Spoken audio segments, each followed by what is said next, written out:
બોડેલી તાલુકાના પાટણા ગામે ભીષણ આગના તાંડવમાં 3 પરિવારો પાયમાલ થયા છે. મંગળવારે ટાંકીસળિયામાં નગીનભાઈ બારિયાના મકાનમાં અચાનક આગ ભભૂકી ઉઠી હતી, જેણે જોતજોતામાં વિકરાળ સ્વરૂપ ધારણ કરી આસપાસના મહેન્દ્રભાઈ અને દિનેશભાઈ બારિયાના મકાનોને પણ ઝપેટમાં લીધા હતા.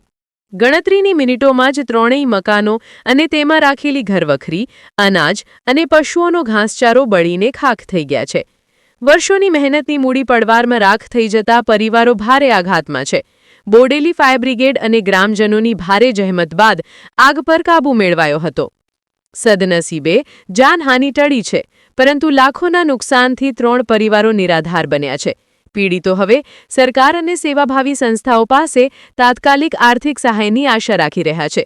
રિપોર્ટર સંજયસિંહ રાણા, બોડેલી.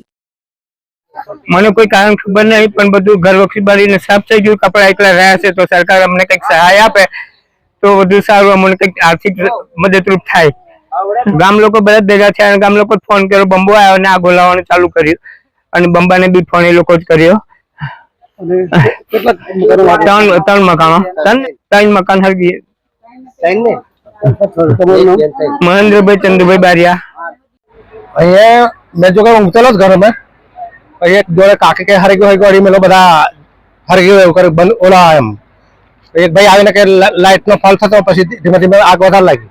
પછી બધા પબ્લિક ટોરોવર એમ પછી પાણીથી ઓલવે પર ઓલવાયું નહીં.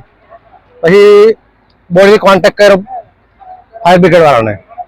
પછી મોડા એ લોકો આવ્યા અને બધું બરીને ક્લાસથી ચૂપતા પછી એ લોકો થોડું આવ્યા.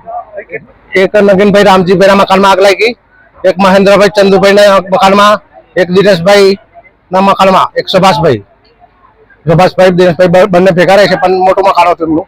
મહેન્દ્રભાઈ ને બધા હવે લોકોને હા પરિસ્થિતિ બહુ બેકાર તારે બધું હા બરી ગયું. હું એમની પાસે કપડા એલા પહેરવા છે.